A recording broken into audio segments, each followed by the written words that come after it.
बिस्मिल्लाहिर्रहमानिर्रहीम। अस्सलाम वालेकुम नाज़रीन, मैं हूं इरफान हाशमी और आपको प्रोग्राम दो टोक में लंदन से खुशामदीद कहता हूं। और हमारे साथ मौजूद हैं इब्राहिम राय साहब। राय साहब, अस्सलाम वालेकुम। वालेकुम अस्सलाम।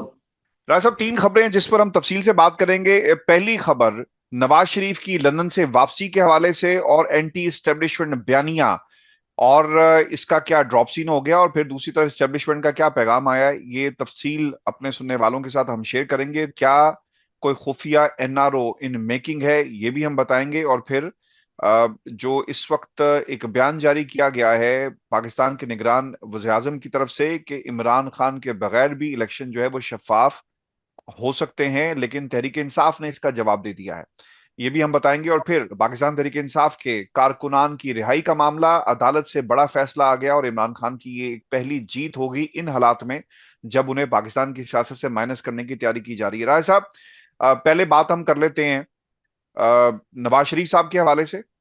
नवाज शरीफ का बयानिया एंटी एस्टेब्लिशमेंट लंदन की खबर यह है कि नवाज शरीफ साहब ने अब ये फैसला किया, जो पिछले 3 दिनों से शहबाज शरीफ साहब यहां पर आए, कि हमने हर सूरत में पाकिस्तान के अंदर एंटी एस्टेब्लिशमेंट बयानिए को ही चलाना है। और मफामती बयानिए को बंद कर दिया गया है कमरे के अंदर, लंदन के कमरे के अंदर उसे बंद कर दिया गया। जिस तरह से मफामती बयानिया यहां से जहाज में बैठकर लंदन गया, लेकिन अब उसे उस बयानी को बंद कर दिया गया है। अब नवाज शरीफ साहब ये समझते हैं कि 4 बरस हमें सियासत से दूर रखा गया, हमारे खिलाफ केसेस बनाए गए, पॉलिटिकल इंजीनियरिंग की गई, इमरान खान को हमारे मुकाबले में उतारा गया, ये उनके अल्फाज हैं। फिर पाकिस्तान की इस्टेब्लिशमेंट जो है वो हमें इस्तेमाल करती रही। तो जिन लोगों ने इस्तेमाल किया है, अब हम उनके खिलाफ महाजराई भी करेंगे, आवाज भी बुलंद करेंगे। और अगर हमें रोकने की कोशिश की गई तो हम पाकिस्तान की आवाम के दरमियान जाकर, या कम से कम लंदन में बैठकर, ये आवाज जरूर बुलंद करेंगे कि देखा, हम तुम्हारे हालात ठीक करना चाहते थे, लेकिन आज भी ताकतें ऐसी हैं जो हमें पाकिस्तान में आवाम की खिदमत से दूर रख रही हैं। पाकिस्तान की इस्टेब्लिशमेंट के खिलाफ एक महाज क्रिएट करने की लंदन में तैयारी की जा रही है। शहबाज शरीफ साहब अपना सा मुंह लेकर वापस जाएंगे और कुछ होने को तैयार नहीं है। राय साहब, इन हालात के अंदर मरियम ने एक स्टेटमेंट जारी कर दिया है, और वो ये कहती हैं कि आइन शिकनों को नवाज शरीफ की वापसी से मसला है। राय साहब, आइन शिकन वो किसको कह रही हैं? कौन है आइन शिकन पाकिस्तान में, जिसकी तरफ उन्होंने ये इशारा जो है वो किया है? जी।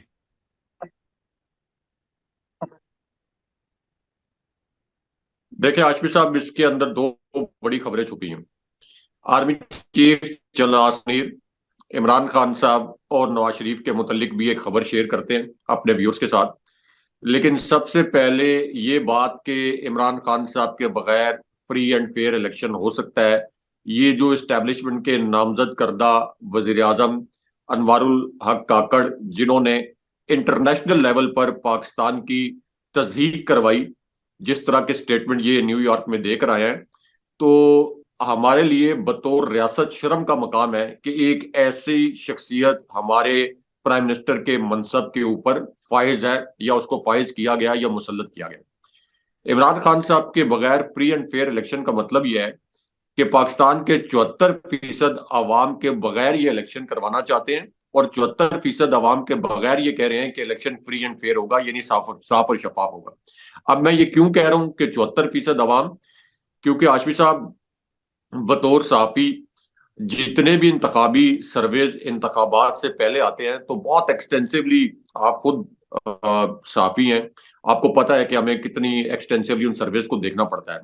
इसी तरह साबिक अमेरिकी सदर डोनाल्ड ट्रंप का जब उन्होंने इलेक्शन कॉन्टेस्ट किया था, तो वो उस इलेक्शन को कवर करने के लिए मैं यूएसए गया था। उस वक्त मैं दुनिया न्यूज का इस्लामाबाद का ब्यूरो चीफ था, आप हेड ऑफिस में थे, तो आपको पता था कि सर्वेज की कितनी इंपॉर्टेंस होती है और हमने कितने एक्सटेंसिवली उसके ऊपर काम किया था। तो इसी तरह मैंने इन सर्वेज के ऊपर काम किया है, और ये सर्वेज ये बता रहे हैं कि इमरान खान साहब की जो पाकिस्तान के अंदर पॉपुलैरिटी है, वो अराउंड 71% से 74% पे खड़ी है। यानी वोट जो डलना है इसमें से फ्री एंड फेयर इलेक्शन के नतीजे में 71 से 74% वोट इमरान खान साहब को डलना है। तो आप ये कह रहे हैं कि 71 से 74% वोटर को माइनस करके फ्री एंड फेयर इलेक्शन होगा, यानी ये सियासी लिहाज से हमारे जो ये प्राइम मिनिस्टर है, सियासी लिहाज से ये एक शर्मनाक बयान है कि इमरान खान के बगैर फ्री एंड फेयर इलेक्शन हो सकता है। नंबर वन, इसका मतलब यह है कि 74% आवाम को आप बहिरा अरब में गर्क करेंगे, 74% अवाम को आप वाघा बॉर्डर क्रॉस करके इंडिया भेज देंगे, क्या करेंगे उन 74% अवाम का? नंबर दो, जो आपने कहा कि नवाज शरीफ कोई नाम नेहाद एंटी स्टैब्लिशमेंट बयानियां बना रहे हैं, इसके पीछे हाशमी साहब बड़े मजे की स्टोरी है। मैं पहले दिन से ये कह रहा हूँ, नून लीग के लोग नाराज भी हुए, कुछ पीटीआई के लोग भी कमेंट्स इस किस्म के करते रहे। इसके पीछे हाशमी साहब जो स्टोरी है वो ये है कि असल में शहबाज शरीफ नहीं चाहते कि नवाज शरीफ किसी सूरत वापस आए। शहबाज शरीफ ने एस्टेब्लिशमेंट के साथ मिलकर नवाज शरीफ के साथ गेम कर दी। मरियम नवाज जो कि पार्टी के अंदर एक पूरा जासूसी का निजाम चलाती हैं, अभी रिसेंटली उन्होंने दो तीन ऐसी चीजों को बग करवाया है कि जहां पे उनको पता चला है कि शहबाज शरीफ ने एस्टेब्लिशमेंट के साथ मिलकर नवाज शरीफ की वापसी रोकने के लिए तीन चार बड़े इकदाम किए। एक तो पार्टी के लेवल पर, कि पार्टी के अंदर से नवाज शरीफ के खिलाफ आवाज उठवाई। एक तरह की नवाज शरीफ के बयानिए के खिलाफ बगावत करवाई। बयानिया तो कुछ है ही नहीं नवाज शरीफ का। नवाज शरीफ का एक अदालतों से मफरूर मुजरिम इश्तेहारी करार दिए गए शख्स का कोई बयानिया नहीं होता जो जेल से फरार हो गया और उसके बाद वापस ना आया हो, उसका कोई बयानिया नहीं होता, ना वो कोई नजरियाती रहनुमा होता है।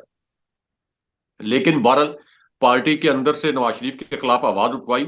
अब मेरी इतला यह है कि इनके शहबाज शरीफ ग्रुप के 37 साबिक एमएनएज और एमपीएज ऐसे हो चुके हैं जो कि पार्टी में ऑफिशियल लेवल पर ये कन्वे कर चुके हैं कि नवाज शरीफ अगर वापस आते हैं तो हम शायद पार्टी के साथ नहीं चल सकेंगे, हम इस्तकबाल के लिए किसी किस्म की तैयारी नहीं करेंगे। और मरियम नवाज को ये बात पता है कि ये शहबाज शरीफ करवा रहे हैं। नंबर टू, अब नवाज शरीफ ने ये जो नाम निहाद कह रहे हैं कि जी हम एंटी स्टैब्लिशमेंट बयानियां लेकर उतरेंगे इंतखाबी मैदान में, ये इतने एंटी स्टैब्लिशमेंट होते हाशमी साहब तो ये जनब बाजवा के बूट पॉलिश करके उनसे डील ना लेते और उस वक्त ये जनब बाजवा के खिलाफ स्टेटमेंट्स देते। क्योंकि मरियम नवाज से एक सवाल किया गया, मरियम नवाज से सवाल किया गया कि आपके वालिद तो ये कहते थे कि जनाब बाजवा के खिलाफ हम आर्टिकल 6 के तहत मुकदमा चलाएंगे, तो क्या अब भी आपका वो स्टैंड कायम है? तो मरियम नवाज ने उसके ऊपर मुस्कुरा के बड़ा हंस के उन्होंने कहा कि नेक्स्ट क्वेश्चन। यानी ये उस वक्त की बात है जब ये रजीम चेंज ऑपरेशन हो रहा था। तो इसका क्या मतलब है? इसका मतलब यह है कि मरियम नवाज जो है वो उस वक्त तक, जब तक एस्टेब्लिशमेंट उनके साथ मुकम्मल तौर पर खड़ी होकर उन्हें डील दे रही थी, उस वक्त तक वो एस्टेब्लिशमेंट के खिलाफ बयान कर देने के लिए या उनके खिलाफ कोई बयानिया बनाने के लिए तैयार नहीं थी। लेकिन अब सिचुएशन जो है वो इंटायरली डिफरेंट हो गई है, क्योंकि एस्टेब्लिशमेंट नहीं चाहती कि नवाज शरीफ वापस आए। एस्टेब्लिशमेंट चाहती है कि शहबाज शरीफ प्राइम मिनिस्टर बने, और शहबाज शरीफ सबसे बड़ी बात यह है कि वो एस्टेब्लिशमेंट के साथ मिलकर नवाज शरीफ की वापसी का रास्ता रोक रहे हैं। तो अब ये असल में मौजूदा एस्टेब्लिशमेंट को धमका रहे हैं। ये नवाज शरीफ जो है मौजूदा एस्टेब्लिशमेंट को धमकियां दे रहे हैं, मौजूदा फौजी क्यादत को धमकियां दे रहे हैं कि हम एहतसाब के बयानिए के साथ मैदान में उतरेंगे और हम एस्टेब्लिशमेंट के एहतसाब का नारा लगाएंगे। इनका ख्याल ये है कि अगर हम एस्टेब्लिशमेंट के एहतसाब का नारा लगाएंगे तो इस वजह से नहीं कि इनका ख्याल है कि इनको कोई वोट मिल जाएंगे, जुदा ये शायद कोई बैकफुट पर चली जाएगी। और बैकफुट पर जब ये एस्टेब्लिशमेंट जाएगी तो मेरी वापसी का रास्ता भी हमवार हो जाएगा, मेरे जेल जाने के इम्कानात भी कम हो जाएंगे। नवाज शरीफ का ये ख्याल है, उनका मुतालबा है एस्टेब्लिशमेंट से कि मुझे आप अदालत से रिलीफ लेकर दें। अगला जो धांधली ज्यादा इलेक्शन होना है, इस धांधली ज्यादा इलेक्शन में आप शहबाज शरीफ को नहीं मुझे प्राइम मिनिस्टर बनाए। लेकिन दूसरी जानिब चूंकि शहबाज शरीफ बूट पॉलिश करने के माहिर है, एस्टेब्लिशमेंट शहबाज शरीफ के साथ कंफर्टेबल होगी। एस्टेब्लिशमेंट को किसी भी रियासत की एस्टेब्लिशमेंट, खास तौर पर पाकिस्तान के अंदर एस्टेब्लिशमेंट का जो रोल रहा है और जो अभी कुछ अरसा मजीद रहेगा, लेकिन एस्टेब्लिशमेंट के लिए सबसे ज्यादा कंफर्टेबल सिचुएशन तो ये होती है कि जो भी फ्री एंड फेयर इलेक्शन के नतीजे में जो भी पार्टी जीते उसके साथ एस्टेब्लिशमेंट मुल्क की बेहतरी के लिए काम करे। और इसलिए इमरान खान साहब सबसे आसान ऑप्शन है कि फ्री एंड फेयर इलेक्शन में इमरान खान साहब जीतेंगे भी, इमरान खान साहब मैसिव मेजोरिटी के साथ प्राइम मिनिस्टर बनेंगे, मुश्किल फैसले कर सकेंगे। इमरान खान साहब ने अपने 3.5 साल के टेन्योर में डिलीवर भी करके दिखाया। जो आपके फॉरेन पॉलिसी से रिलेटेड चैलेंजेस थे उनमें इमरान खान साहब ने कामयाबी भी हासिल की। और इमरान खान साहब के दौर में इकॉनमी आपकी पिछले 20 साल का बेहतरीन ग्रोथ रेट 6% यानी 5.97% भी अचीव किया गया।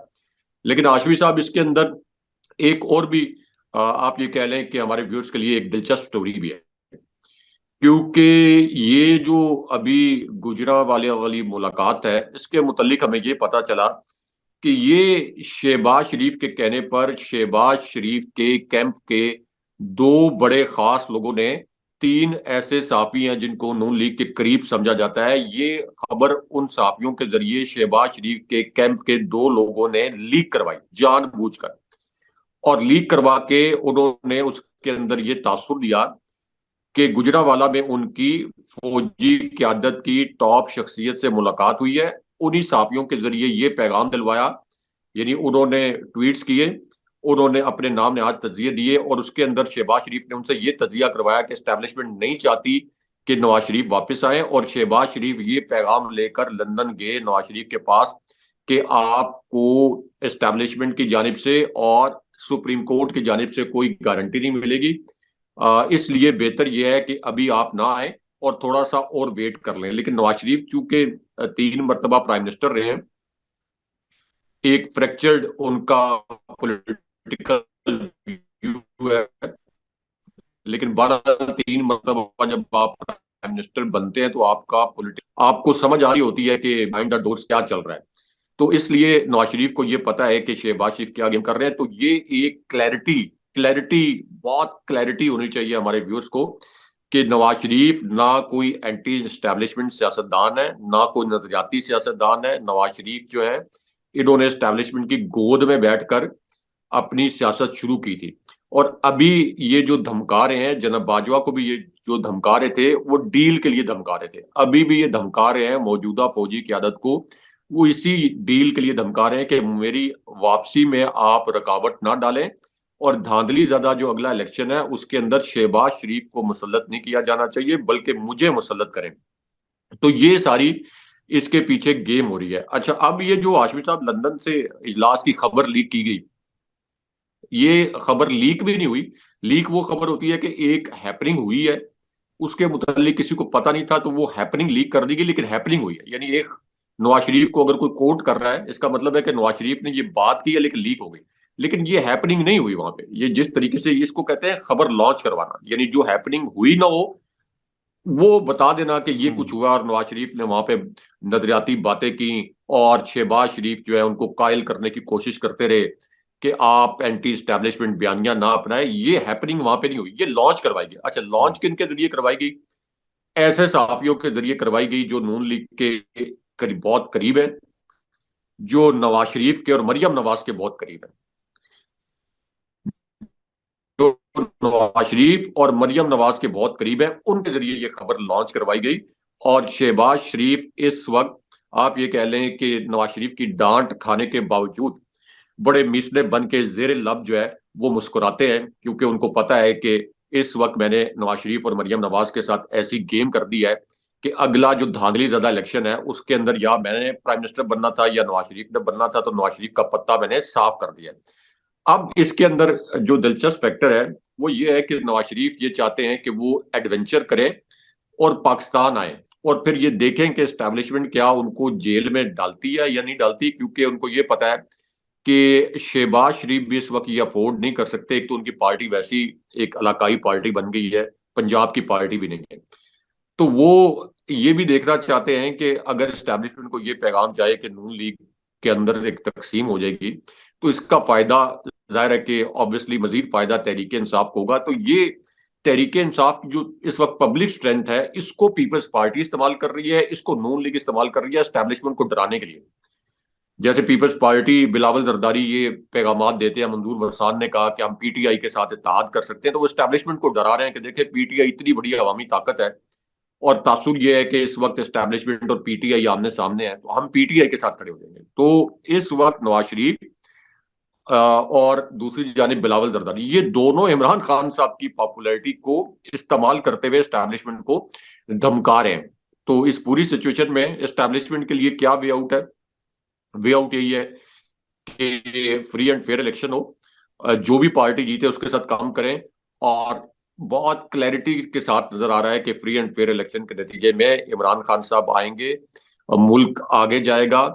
इकॉनमी आपकी, दिवालिया हुई इकॉनमी को इमरान खान साहब 6% पर ले गए थे, मुश्किल फैसले किए, लोगों ने उनके मुश्किल फैसलों को कबूल किया, कि कोई लोगों को पता है कि वो एक ऑनेस्ट लीडर है, वो अपनी जेबों में नहीं डाल रहे। अच्छा, एक और खबर बड़े मजे की पता चली है हाशमी साहब, इस्लामाबाद में इक्तदार की राहदारियों से इमरान खान साहब के मुतालिक, इमरान खान साहब के मुतालिक वो खबर ये मुझे पता चली और टॉप सोर्सेज से पता चली। एक बहुत बड़े ब्यूरोक्रेट से मुझे ये खबर पता चली है, पास में जाके बैठा, उन्होंने साबिक सदर परवेज मुशर्रफ को दी थी। उन्होंने कहा कि वो ब्रीफिंग उसको हमने रीऑर्गेनाइज किया, रीफ्रेज किया और इमरान खान साहब के सामने रखी।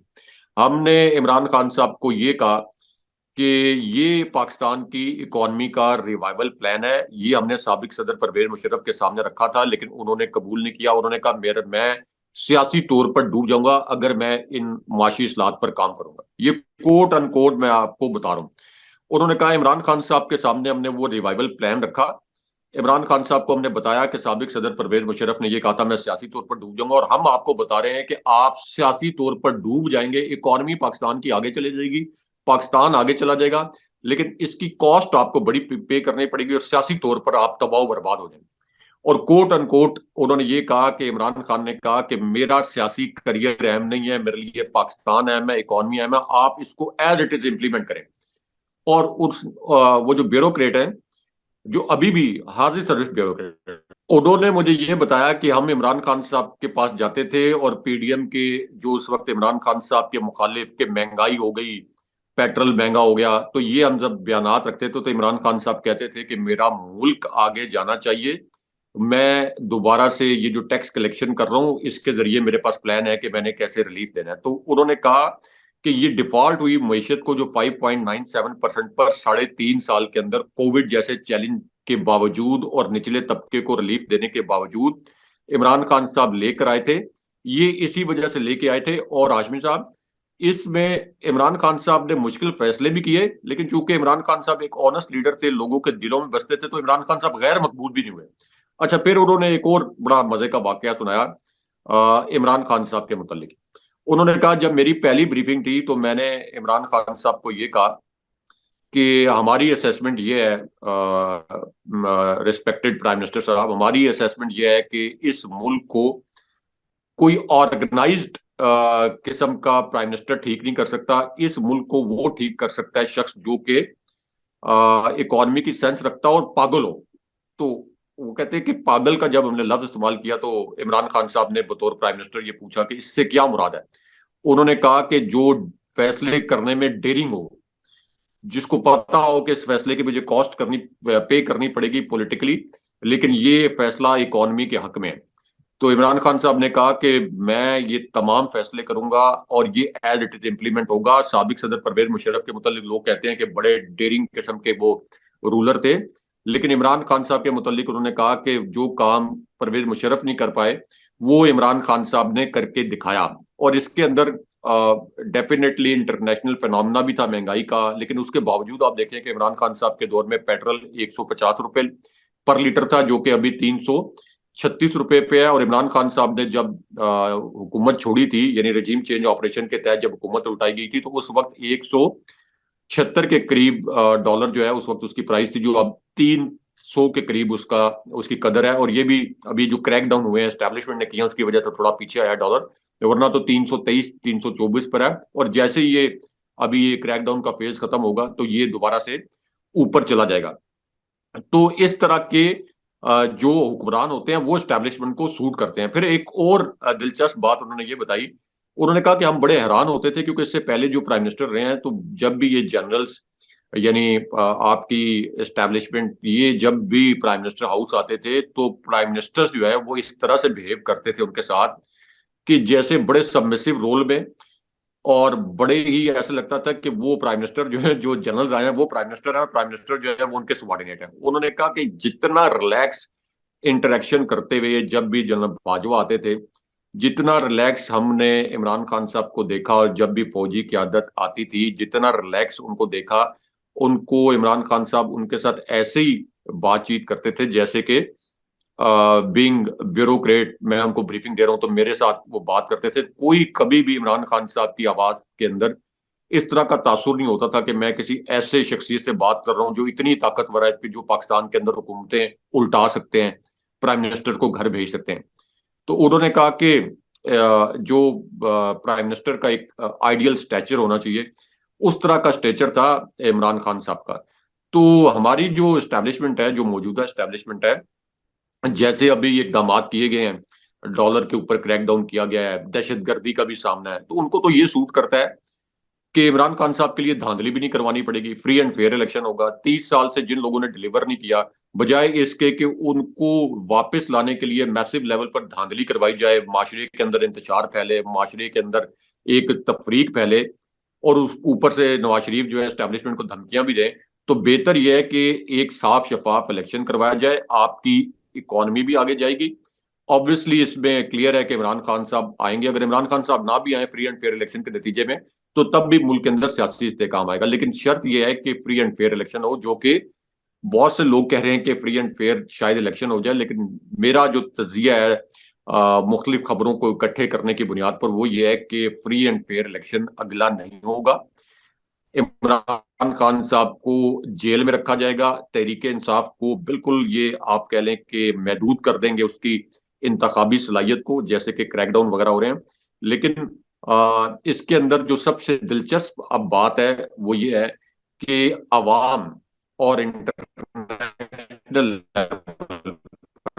पाकिस्तान में भी अवाम और इंटरनेशनल लेवल पर इस इलेक्शन की कोई अप्रूवल नहीं होगी, कोई इस्तेकाम नहीं आ सकेगा। शरीफ खानदान तो दोबारा मुसलत हो जाएगा, लेकिन 24 करोड़ अवाम के ऊपर एक नया अजाब आ जाएगा। अच्छा राय साहब, बहुत ही जबरदस्त किस्म का रिस्पांस या रिएक्शन कहना चाहिए पाकिस्तान तहरीक इंसाफ का सामने आ गया, जिसमें काकड़ साहब जो कहते हैं ना कि हर इलेक्शन जो है वो इमरान खान के बगैर कामयाब होगा और धांधली के बगैर होगा। उन्होंने ये कहा है कि जो रिएक्शन आया कि निगरान वज़ीर-ए-आज़म का बयान आइन और जमहूरियत और मुल्की मफादात के हवाले से रियासती ढांचे में पाई जाने वाली अदम हसासियत का मजहर है। तहरीक इंसाफ पाकिस्तान की सबसे बड़ी सियासी जमात और इमरान खान मकबूल तरीन सियासी कायद हैं। निगरान वज़ीर-ए-आज़म को मालूम होना चाहिए कि इमरान खान या तहरीक इंसाफ की शमूलियत के बगैर करवाया गया कोई भी इलेक्शन गैर आइनी, गैर कानूनी और गैर इखलाकी होगा, जिसे पाकिस्तान की आवाम जो है वो किसी सूरत भी कबूल नहीं करेंगे। फिर वो ये भी कहते हैं कि तहरीक इंसाफ ने कहा कि गैर मामूली अवाम ताइद की हामी सियासी क्यादत और जमातों को मसनूई, गैर जमहूरी और गैर आइनी तरीकों से इंतखाब से बाहर करने के नताइज हमेशा तबाहकुन हुआ करते हैं। दस्तूर, कानून, जमहूरियत और इखलाक निगरान वज़ीर आज़म को सियासत और इंतखाब पर असरअंदाज होने के किसी गैर फितरी, गैर जमहूरी और गैर आइनी मंसूबे का हिस्सा बनने की हरगिज जो है वो इजाजत नहीं देता। अनवारुल्लाह काकड़ अपने बयान की फौरी वजाहत करें और बतौर निगरान वज़ीर-ए-आज़म अपनी हुकूमत को जमा तफरीक के शर अंगेज मंसूबों से मुकम्मल तौर पर इस अमल से अपने आप को दूर रखे। राय साहब, हुआ भी यही है ना कि आपने पाकिस्तान की नुमाइंदगी कर ली जाकर इंटरनेशनल प्लेटफॉर्म पे, जो आपका मैंडेट नहीं था। फिर आप लंदन में किस मैंडेट की पर कौमी खर्चे पर और पाकिस्तान के टैक्स पेयर के पैसे पर आप ठहरे हुए हैं, ये भी being a citizen of Pakistan हमारा सवाल जरूर बनता है। कौन सी ऐसी मीटिंग थी? आपने ऑक्सफोर्ड यूनियन में जाकर खिताब करना है, किस बुनियाद पर आप बर्तानिया में बैठे हुए हैं? फिर आपको याद है ना राज साहब की कल ये भी हुआ कि मलिक अहमद खान साहब उसी होटल से बरामद हो रहे हैं जिस होटल में हमारे काकड़ साहब ठहरे हुए थे। ये सवालात बड़े अहमियत के हामिल हैं कि काकड़ साहब को मलिक अहमद खान साहब मिलने गए, क्या पैगाम लेकर गए? क्योंकि अभी तक बीइंग जर्नलिस्ट या बीइंग पाकिस्तानी, पाकिस्तान की अवाम, हम तो ये समझने से कासिर हैं कि आप ऐसी रियासत के तर्जुमान और निगरान वज़ीर आज़म हैं जहां पे हालात खराब हैं, लोगों के पास पैसा नहीं है, लेकिन आप जो है वो गैर मुल्की दौरे कर रहे हैं, महंगे होटल्स में ठहर रहे हैं। ये जिस होटल में ठहरे हैं राज साहब, ये कोई सस्ता होटल नहीं है, और ये आपके और मेरे पैसों से इस होटल का जो है ना वो किराया अदा किया जा रहा है, लेकिन बदले में हम क्या कर रहे हैं हमें कोई मालूम नहीं है। अच्छा, फिर इसमें राज साहब एक और बयान जो बहुत ही मुजाहिका खेज कहना चाहिए हमारे सियासतदान, ये पाकिस्तान राज साहब पता है क्या है? सियासत का एक मनहूस चक्कर है, और इस मनहूस चक्कर के अंदर बहुत सारे चक्करबाज यानी ये जो बयान देते हैं। अब ये हैरानकुन बयान सामने आया अब्दुल गफूर हैदरी साहब का, और उन्होंने पता क्या कहा है? उन्होंने ये कहा कि इलेक्शन कमीशन के जाब्तों में गुंजाइश है तो सर्दी में इलेक्शन ना कराए जाएं। यानी इनको ठंड लग जाएगी, पाकिस्तान की जमहूरियत को ठंड लग जाएगी अगर जमहूरियत को बाहर निकाला गया। कहना वो ये चाह रहे हैं। लाहौर में जी उनकी गुफ्तगू हुई है और उन्होंने फिर ये भी कहा कि इलेक्शन कमीशन कराने के फैसले का खैर मकदम करते हैं, ताहम इलेक्शन कमीशन के जाब्तों में गुंजाइश है तो सर्दी में इलेक्शन ना कराए जाएं। इलेक्शन में मजीद ताखीर की तो एहतजाज करेंगे, बिला तफरीक सबका एहतसाब होना चाहिए। इलेक्शन अगर अच्छा, हैरानगी इनके हवास बाख्ता हो गए, वही कहते हैं कि सर्दियों में मत करवाएं और ताखीर की गई तो हम एहतजाज करेंगे। तो ऐसा एहतजाज और फिर दूसरी तरफ जो ये बात कही जा रही है इलेक्शन के हवाले से, एहतजाज भी होगा, ताखीर हुई तब भी, और सर्दियों की बात की जा रही है, ये भी खैर बात जो है वो मुझे तो समझ में नहीं आ रही। फिर इसमें राय साहब एक दूसरी जो बड़ी इंपॉर्टेंट चीज, खान साहब की समाअत इस्लामाबाद हाई कोर्ट में लगी हुई है। इस्लामाबाद हाई कोर्ट में जमानत की दरखास्त, slow motion, super slow motion Rai साहब एहतसाब, और खान साहब के केसेस सुपर स्लो मोशन में ये आगे बढ़ रहे हैं। आमिर फारूक साहब क्या फैसला देते हैं? आमिर फारूक साहब ने इससे पहले भी बहुत सारे लोगों को मौका फराहम किया कि इमरान खान के खिलाफ फैसला सुना सकें। जज दिलावर और दलेर जो थे उनके फैसले हमारे सामने हैं, और किस तरह ये मौका फराहम किया गया कि यही जज फैसला करे। साइफर केस में अब क्या फैसला होगा, ये एक बुनियादी सवाल है, क्योंकि अगर इमरान खान को यहां से आप कोई रिलीफ देने में कामयाब हो भी गए तो फिर एक और मुकदमा जिसमें बगावत की दफात और उसमें जमानत जो है वो शायद खान साहब की ना हो सके। और 9 मई के वाकयात में ये चीज जो है लगाई गई। अब क्वैशमेंट की दरखास्त जो है वो जाएगी, और इस दफात को जो बगावत की दफात हैं इनको खत्म करने के लिए अब एक नया मुकदमा, और फिर उसके बाद जो है जमानत इमरान खान साहब की जो है वो होगी या नहीं होगी, ये एक सवाल है। लेकिन काकड़ साहब ने अपना जहन और आने वाले दिनों में निगरान हुकूमतें इमरान खान को इसमें मायूस करने आशमी की क्या साहब तैयारी एक कर रही हैं, इम्पोर्टेंट चीज ये जहन बता एक दिए जी। इम्पोर्टेंट चीज मैं ऐड कर दूं कि ये जो इमरान खान साहब की जमानत का केस है, इसके ऊपर मैं एतजाज हसन साहब को सुन रहा था, सलमान अकरम राजा को सुन रहा था, और ऐसे वकला जो नून लीग के बहुत करीबी समझे जाते हैं, उनका ये कहना था कि जस्टिस आमिर फारूक के पास अब इसके सिवा कोई ऑप्शन नहीं है। दो ही ऑप्शन है। एक ऑप्शन ये है कि इमरान खान साहब को इस केस में जमानत दे दें। दूसरा ऑप्शन यह है कि अपनी साख, जिसके ऊपर पहले ही इस्लामाबाद हाई कोर्ट कवर करने वाले रिपोर्टर्स ये कहते हैं कि जो फैसले हैं जस्टिस आमिर फारूक के, उनके मुतल्लिक एक तासुर है कि ये कोई मेरिट के ऊपर नहीं होते, और कुछ लोग तो इस तरह के इल्जाम भी लगाते हैं कि लिखे लिखाए फैसले आए हैं। तो उनके पास जैसे आखिर में तोशाखाना केस की सजा मुअत्तल करने के हवाले से कोई ऑप्शन नहीं रहा था, तो अभी भी उनके पास कोई ऑप्शन नहीं। लेकिन इसके बाद यानी इमरान खान साहब को जमानत तो मिलनी चाहिए, जो कि ऑलरेडी लेट है, ताखीर का शिकार हो गया इमरान खान साहब को दिया गया इंसाफ। लेकिन इसके बाद ये इमरान खान साहब को किसी और मुकदमे में जरूर गिरफ्तार करेंगे, क्योंकि प्लान यही है कि इमरान खान साहब को इलेक्शन तक तो किसी सूरत बाहर नहीं आने देना। आप ठीक कह रहे हैं। फिर ये शो था आज का हमारा। आप रेकमेंड जरूर भेजिएगा, चैनल को सब्सक्राइब करना मत भूलें। मुझे और राजा साहब को इजाजत दीजिए, अल्लाह ने। अल्लाह ने